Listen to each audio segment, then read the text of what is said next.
एक शख्स अपने वालिद के साथ हज के लिए काफ़िले के हमरा रवाना हुआ। जब वो अफीफ़ के इलाके से गुज़रे तो वालिद को क़ज़ाए हाजत हुई। बेटे ने बाप को ऊँट से नीचे उतारा। बाप क़ज़ाए हाजत के लिए गया और बेटे से कहा कि तुम काफ़िले के हमरा जाओ, मैं आता हूँ। कुछ देर गुज़री तो बेटे ने पाया कि काफ़िला दूर आ चुका है और वालिद अब तक नहीं आए। वो दौड़ा दौड़ा वालिद के पास पहुंचा और उन्हें कंधों पर उठाकर वापस काफ़िले की समत दौड़ने लगा।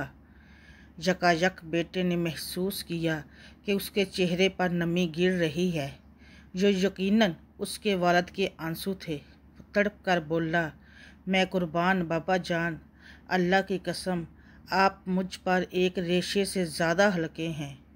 बाप ने कहा, मैं इस बात के लिए नहीं रोता, अल्लाह की कसम, मैं इसलिए रो पड़ा कि इसी जगह मैंने अपने वालिद मोहतरम को कंधों पर उठाया था।